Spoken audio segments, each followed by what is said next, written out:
YouTube channel Anka education hub. So please like, share and subscribe.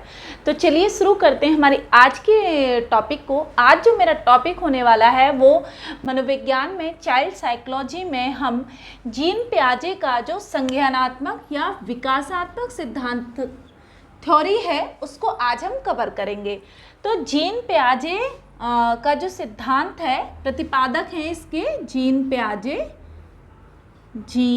पियाजे। अब थोड़ा सा समझते हैं जीन पियाजे। देखिए, एग्जाम में जो क्वेश्चन बनता है वो तीन तरह से बनता है। पहला क्वेश्चन कि बालक के विकास में जो विकासात्मक सिद्धांत दिया है वो किसने दिया है, तो आंसर है जीन पियाजे। संज्ञानात्मक विकास की थ्योरी किसने दी है, किस मनोवैज्ञानिक ने दी है, तो भी आंसर है जीन पियाजे। जीन पियाजे की थ्योरी को किस किस नाम से जाना जाता है, तो विकासात्मक सिद्धांत या संज्ञानात्मक विकास का सिद्धांत। ठीक है। एक क्वेश्चन और बनता है कि जीन पियाजे ने बालक के विकास की कितनी अवस्थाओं का वर्णन किया है, तो 4 अवस्थाओं का वर्णन किया है। तो चलिए अब शुरू करते हैं हमारे टॉपिक को।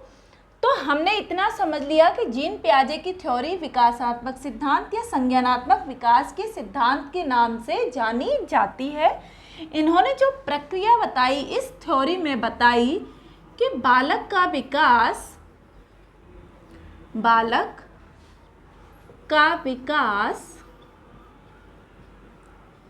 4 अवस्थाओं में होता है। कितनी अवस्थाओं में होता है बच्चों? 4 अवस्थाओं में होता है। ठीक है। पहली है संवेदी पेशीय अवस्था, sensory motor age. English name हम जरूर याद रखेंगे। ठीक है। सेंसरी मोटर एज या संवेदी पेशीय अवस्था, जो कि जन्म से और 2 वर्ष के बीच में मानी जाती है। इनकी जो ये एज हैं ये बच्चों हमें याद होनी चाहिए, एग्जाम में पूछी जाती है।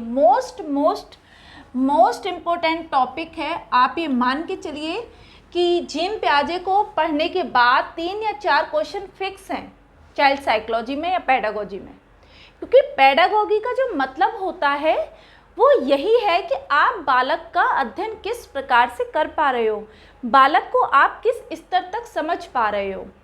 ठीक है। बालक का जो कर्तव्य है, जो क्रियाकलाप है, वो किस तरीके का है, बच्चा किस प्रकार से कार्य कर रहा है, ये सारी चीज़ें हमें इनके संज्ञानात्मक सिद्धांत में सीखने को मिलती है। और एक चीज़ और जो इनकी थ्योरी बताती है कि बालक खुद से ही सीखता है। जीन पियाजे ने कभी नहीं कहा कि बालक घर, परिवार, समाज, समुदाय से खेलता है, सीखता है। इन्होंने बताया कि बालक खुद से ही सीखता है। तो ये जो अवस्था होती है जन्म से 2 वर्ष की अवस्था, ये अवस्था होती है बच्चे की आत्म केंद्रित अवस्था। कैसी अवस्था होती है? आत्म केंद्रित। जैसा कि इसकी संवेदी पेशी, सेंसरी मोटर, यानी कि खुद की इंद्रियों के इर्द गिर्द 2 साल तक का बालक रहता है। चीज़ों को लेता है, किसी को देता नहीं है। अपनी इंद्रियों के द्वारा वो खाने के लिए रोता है, खेलने के लिए, किसी की गोद में जाने के लिए, बस इंद्रियों के द्वारा ही वो अपनी बातों को बता पाता है। ठीक है। इस वर्ष में जो बालक होता है, जन्म से लेकर 2 वर्ष की अवस्था का बच्चा, वो किसी पे भरोसा नहीं करता सिवाय अपनी माँ के या उन लोगों की जिनको वो रेगुलर रूप से देख रहा है अपने साथ। ठीक है। दूसरी जो इनकी अवस्था है पूर्व वैचारिक क्रिया अवस्था या फिर पूर्व संक्रियात्मक अवस्था। ये बात बच्चों मैं आपसे फिर बोल रही हूँ कि इनके इंग्लिश नेम प्लीज़ आप याद रखिएगा, क्योंकि हिंदी में शब्दों की इतनी ज़्यादा वरीयता या इतने विस्तृत रूप में शब्द हैं कि हमें कंफ्यूज करने के लिए एक ही शब्द के कितने अर्थ हो सकते हैं, और वो ऐसे ही शब्दों को लिखते हैं। इसलिए अगर हम इंग्लिश में याद होगा तो उसका कुछ भी क्या होगा, गलत नहीं होगा, उसे याद रहेगा। ठीक है। प्री ऑपरेशनल एज, पूर्व संक्रियात्मक अवस्था, 2 वर्ष से 7 वर्ष का बच्चा क्या करता है कि अपने उसके शब्दों का भंडार बढ़ता है। वो 100, 150, 250 शब्द लगभग पहचानता है, बोलता है, अपने लिए एक झुंड में बनाने का प्रयास करता है, लेकिन उस पर विश्वास नहीं करता है। अपने मस्तिष्क में चीज़ों को संचित करता है, अपनी खुद की क्रियाकलाप करता है, काम को खुद करके देखता है, चाहे गलत हो या सही हो, किसी की बात नहीं सुनेगा। कोई भी उसको समझाए, 5 वर्ष का 4 वर्ष का बच्चा या तो बहुत आज्ञाकारी हो जाएगा, बहुत सारी बात मानेगा, या फिर बात बात पे रोएगा, चिड़चिड़ाएगा। ठीक है। तीसरा है वैचारिक क्रिया अवस्था, मूर्त संक्रियात्मक अवस्था, यानी कि 7 से 11 वर्ष का समय है। 7 से 11 वर्ष का जो समय होता है बच्चे का, ये शैशवावस्था, बाल्यावस्था और हमारा जो पूर्व किशोरावस्था के जो कुछ सिम्टम होते हैं 11 वर्ष या 12 वर्ष की अवस्था में होने स्टार्ट होते हैं।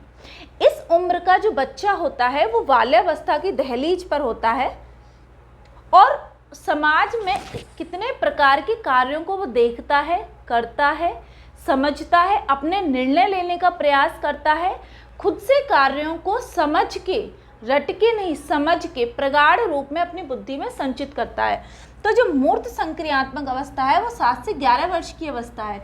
इस अवस्था का जो बच्चा होता है वो बहुत ही मेहनती भी है, खेलने कूदने वाला भी है, शारीरिक रूप से श्रम भी करता है, अच्छा भोजन खाता है, समय से उठता है, दिनचर्या अच्छी होती है उसकी। अब लास्ट है इनका औपचारिक संक्रिय अवस्था, या फिर आप इसको किशोरावस्था का एक मुख्य बिंदु भी कह सकते हैं, जहाँ पे हमारी सोचने समझने की जो क्षमता होती है वो बिल्कुल विकसित हो चुकी होती है। ठीक है।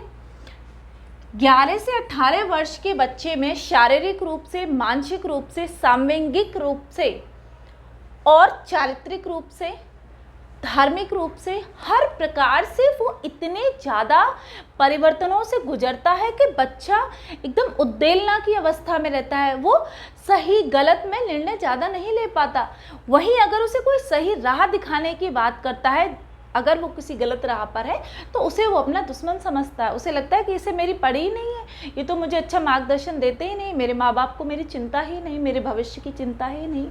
तो ये जो एज होती है, बच्चा नायक नायिकाओं की तरफ जाता है, अपनी भूमिका बनाता है, रोल मॉडल बनाता है, और यही अवस्था होती है जो जीवन के बनने की अवस्था कहलाती है। जीवन बनाने या बिगाड़ने की जो अवस्था होगी वो भी आपकी बनाने या बिगड़ने की जो अवस्था होगी बच्चों, वो भी हमारी 11 से 18 वर्ष की अवस्था के बच्चों में पाई जाएगी। अगर बच्चा ये लाइन को क्रॉस कर लेता है तो बच्चा जीवन के पथ पर आगे जाता है, उसका एक उद्देश्य बनता है, एक निर्णय ले पाता है कि मेरे लिए क्या अच्छा है, क्या बुरा है। तो जीन पियाजे ने जो अपनी थ्योरी बताई, मुख्य इन 4 बिंदुओं पे उनकी थ्योरी घूमती है, और इन्होंने बताया कि ये जो पूरा जीवन काल है 0 से लेकर 18 वर्ष का, जो इन्होंने बच्चे का बताया, इन्होंने इसको 2 भागों में बांटा है। कितने भागों में बांटा है? 2 भागों में। एक पराय तत्व सत्ता, पराय तत्व, और दूसरा है स्वायत्व, स्वायत्व। ये थोड़ा सा गलत है। तो अब इन दोनों में डिफरेंस क्या है? ये जो एज होगी वो होगी 0 से लेके 8 वर्ष तक की, और ये होगी 8 से 18 वर्ष तक की। ठीक है। 0 से 8 वर्ष की अवस्था का जो बालक होता है वो मुख्य तौर पर कोई भी काम करता है तो बड़ों का कहना मानता है। उसे ये लगता है 8 वर्ष तक के बालक को कि अगर मैं अपने मम्मी पापा की बात मानूंगा तो मैं अच्छा बच्चा हूँ, अगर नहीं मानूंगा तो मैं अच्छा बच्चा नहीं हूँ। जैसे कि मान लो वो इस अवस्था में है और सीढ़ियों से उतर रहा है। ठीक है। उतरते में उसका पैर गिरा और वो फिसल गया, लेकिन वो उतर क्यों रहा था कि उसने अपने एक फ्रेंड की क्या पेंसिल लेके आया था। वो उसने पेंसिल चुराई थी और जल्दी से झीने से दौड़ के आ रहा था। दौड़ते में क्या हुआ कि उसका पैर फिसल गया और वो गिर गया। इस उम्र का बालक जो होगा, क्योंकि उसके माँ बाप की सीख उसके साथ चलती है, उसे लगेगा मन में मैंने चोरी की पेंसिल की, इसके लिए मुझे भगवान जी ने सजा दी और मैं गिर गया। ये उसका परायतत्व सत्ता केंद्रित जो बालक होगा, ये उसकी विशेषता है। वहीं अगर 8 से 18 वर्ष की अवस्था का कोई बालक चोरी करके आता है, भागता है, फटाफट से सीढ़ियों से गिर जाता है, तो उसका सोचने की क्या क्षमता होगी? वो ये सोचेगा कि मैं तो ध्यान से नहीं चल रहा था इसलिए मैं गिर गया। बहुत जल्दबाजी में उतर रहा था, मैंने ध्यान नहीं दिया कि 2 सीढ़ियाँ हैं कि 3 सीढ़ियाँ हैं, तो मैं गिर गया। तो ये भी इन्होंने बताया कि बालक इन 2 तत्वों के बीच में इन 4 अवस्थाओं से गुजरता है। पहली संवेदी पेशी अवस्था 0 से 2 वर्ष, दूसरी है पूर्व वैचारिक क्रिया अवस्था या पूर्व संक्रियात्मक अवस्था 2 से 7 वर्ष, वैचारिक क्रिया अवस्था या मूर्त संक्रियात्मक अवस्था 7 से 11 वर्ष, औपचारिक संक्रिया अवस्था 11 से 18 वर्ष। आई होप कि आपको जीन पियाजे का विकासात्मक सिद्धांत और संज्ञानात्मक विकास का सिद्धांत समझ में आया। मेरी पिछली एक वीडियो मैंने ली है इसकी जीन पियाजे की, उसमें मैंने इनकी जैविक अवस्थाओं के बारे में बहुत डीपली समझाया है, एक एक चीज़ के बारे में बताया है। तो अगर आपको ज़्यादा और गहराई से देखना है तो मेरे जीन पियाजे की जैविक अवस्थाओं की एक वीडियो है, आप उसे देखिए एक बार। तो चलिए मिलते हैं अपनी एक नई क्लास में एक नए टॉपिक के साथ। तब तक के लिए बाय बाय, राधे राधे, जय श्री कृष्णा, ध्यान रखिए अपना।